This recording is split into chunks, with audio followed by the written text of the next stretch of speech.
კატოსოფიო სასაუბრო როგორც ყოველთვის ბევრია, თუმცა აი დღეს მინდა რომ დავიწყოთ იმ სისხლის სამართლის საქმეებით, რომლებიც სწორედ ოპოზიციონერი პოლიტიკოსების წინააღმდეგ აღძრული, მე თვითონ როგორც ამბობენ, მაგალითად ეგრეთ წოდებული საბოტაჟის საქმეზე რამდენიმე კვირაში უკვე უნდა დადგეს განაჩენი. აი დღესაც სასამართლოში იყვნენ ოპოზიციონერი პოლიტიკოსები, მოგეხსენებათ რომ 8 პოლიტიკურ ლიდერს სწორედ აი ეგრეთ წოდებული საბოტაჟის საქმეზე დახურულ რეჟიმში დაჩქარებულად ასამართლებენ. ეხლა თავად ბრალდებული პოლიტიკოსები, ისე როგორც მათი ადვოკატები, განაჩენის გამოტანას მაქსიმუმ აგვისტოს ბოლომდე ელოდებიან და ელოდებიან იმას, რომ უკან ციხეში შეაბრუნებენ. გითხარით თქვენი მოლოდინების შესახებ, როგორ ფიქრობ, დაიჭერენ თუ არა ოპოზიციონერ ლიდერებს და ასეთ შემთხვევაში რა იცვლება ქართულ პოლიტიკაში? ანუ რამდენად გამწვავდება კიდევ უფრო მდგომარეობა არა მხოლოდ ოპოზიციურ ფლანგზე, არამედ მთლიანად ჩვენი ქვეყნის პოლიტიკაში.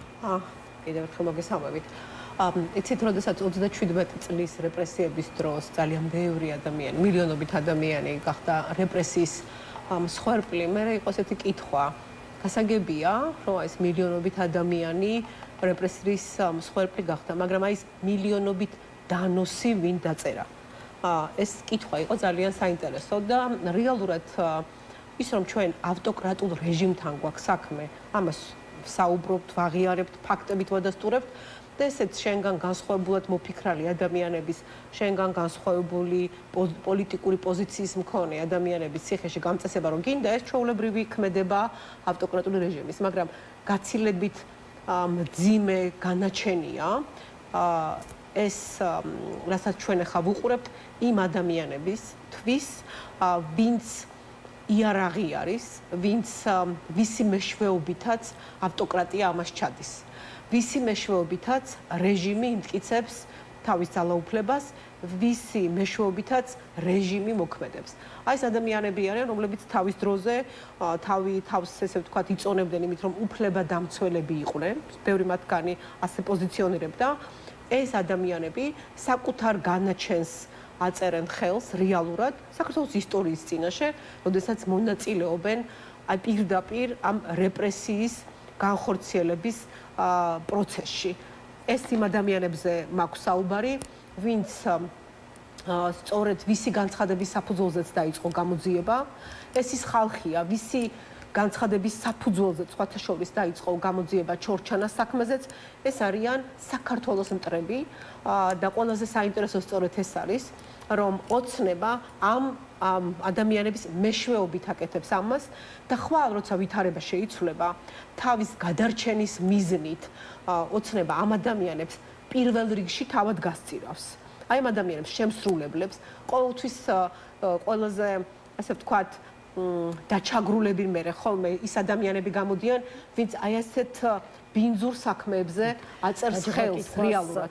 რაში სჭირდება ქართულ ოცნებას ამდენი ოპონენტი ციხეში? აი თავად ეგრეთ წოდებული საბოტაჟის საქმეზე ბრალდებული პოლიტიკოსები ამბობენ, რომ მათ აუცილებლად დაიჭერენ და აი შემდეგ უკვე ამით დასავლეთთან ივაჭრებენ. აი თუ საკითხს ამ რაკურსით შევხედავთ, რას დავინახოთ? აი კონკრეტულად რა შეიძლება იყოს დასავლეთის მხრიდან ვაჭრობის საგანი და მეორე მხრივ რას გამოივაჭრებს თვითონ ეს ვაჭრობაზე ცალკე გიპასუხებ, ჯერ გეტყვით რა მიზანი აქვს ავტოკრატიას.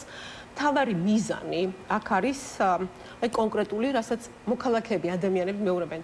აი ქალბატონო სოფო, თქვენ დეპუტატი ხარ და თქვენზე თავდასხმა განახორციელეს პარლამენტში. აი ნახეთ, პოლიტიკოსები არიან, ყველა იცნობს და იმათასე დაჭერას უპირებენ. მე რო ხმა მოვიღო, მეც ხომ დამიჭერენ. ეს არის მცდელობა იმისა, რომ დააშინონ მოქალაქეები, ხმა მოიღონ. იმიტომ რომ ეს არის ის ხელისუფლება, რომელიც ვერ აგვარებს ვერცერთ საკითხს, ვერცერთ პრობლემას, რომლის წინაშეც საქართველოში მოქალაქეები ყოველდღიურად დგანან. სოციალური საკითხები იქნება ეს, ჯანდაცვა, განათლება, აი ელემენტარული უსაფრთხოება, აი რასაც ახლა ვუყურებთ, ლამის ყოველდღე ადამიანები რა თუ უნდა ომი, აგერ გზაში გვეღუპებიან, უმძიმესი ვითარება გვაქვს ნარკოტიკების გავრცელების მიმართულებით ახალგაზრდებში უამრავი პრობლემა შემიძლია ჩამოვთვალო და ეს არის კონკრეტული ფაქტები. და ამას რომ ვერ აგვარებს ეს ხელისუფლება, მას ჭირდება რომ ხალხი ამაზე არ ლაპარაკობდეს. და ყველაზე კარგი დაშინების შესაძლებლობა არის ის, რომ ის, ვინც ხმამაღლა საუბრობს ამაზე, ვინც ოპონირებას გიწევს, ისინი დასაჯო, რომ სხვები გაჩუმდნენ. ეს ჩვეულებრივი პრაქტიკა, ეს ამათი ნოუ-ჰაუ და მოგონილი ამბავი არ არის. როცა ჩვენ ვლაპარაკობთ ავტოკრატულ რეჟიმზე, ერთი და იგივე მანერა, ერთი და იგივე სტილი ახასიათებთ, მაგრამ ასევე მინდა ვუთხრა მათ, ვინც ამ რეჟიმს წარმოადგენს, ესეც ჩვეული ამბავია, ავტოკრატია აუცილებლად სრულდება და იმათ უნდა მინდა ვუთხრა, ვინც ინსტრუმენტებად იქცნენ ავტოკრატიის ხელში.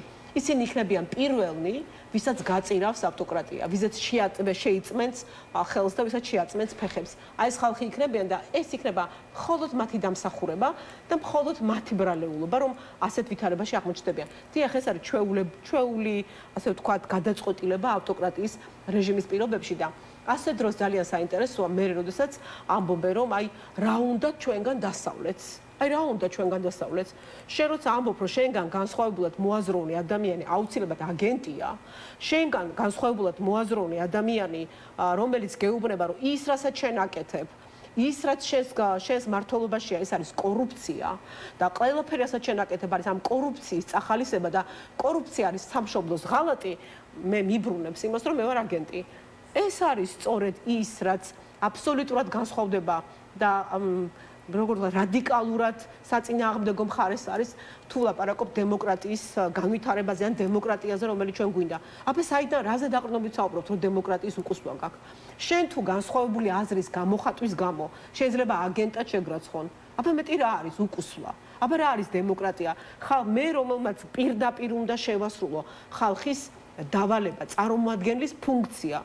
მე რომელმაც პირდაპირ უნდა ვალდებულება მაქვს, რომ შევასრულო ეს დაკვეთა და ვიყო ხალხის წარმომადგენელი, ვილაპარაკო იმაზე, რაც სჭირდება, რაც აწუხებს ხალხს, მე უნდა გამომაცხადოს აგენტად.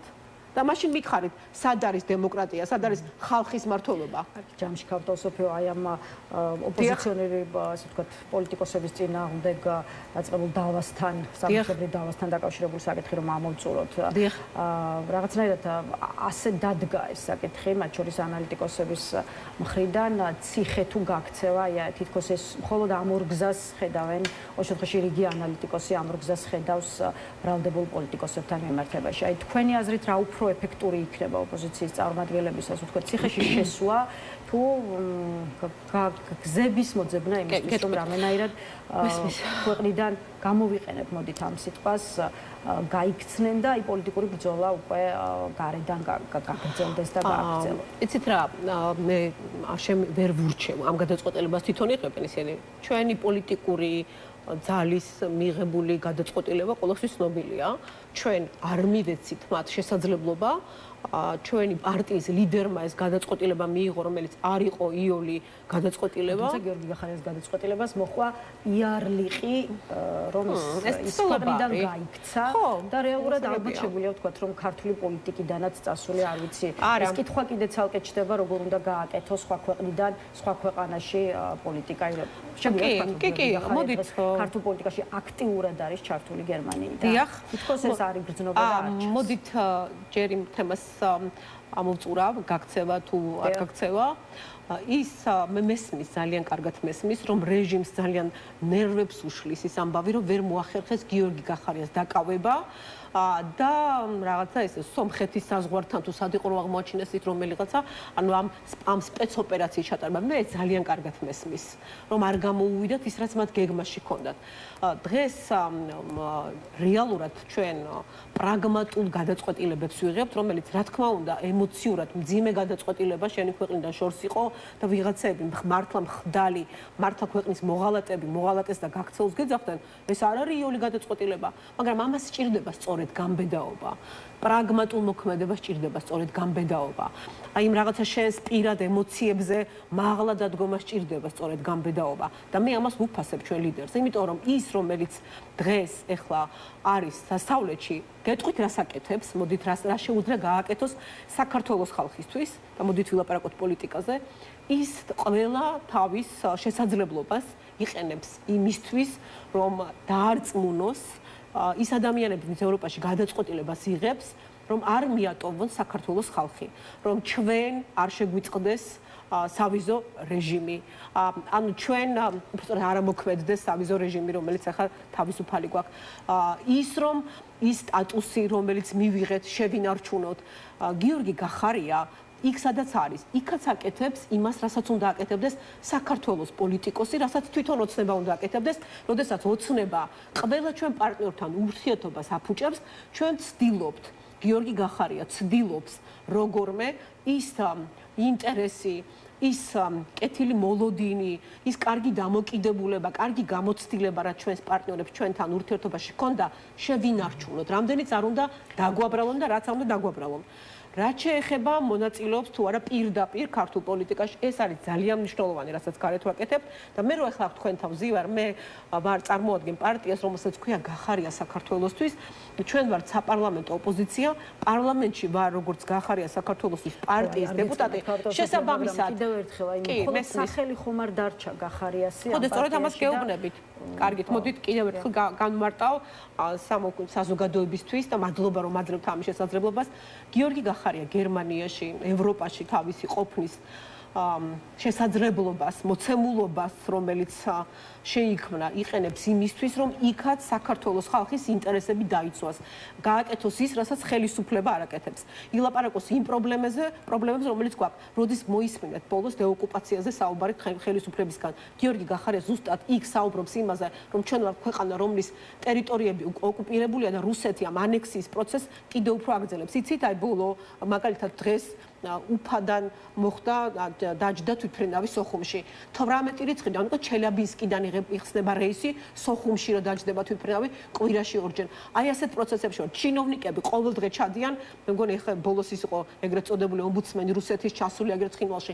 ამას ვხედავთ, ეს ხდება და ამაზე არ საუბრობენ ესენი, ვერც ბედა ვერ ხმის ამოღებას. ამას აკეთებს იქ.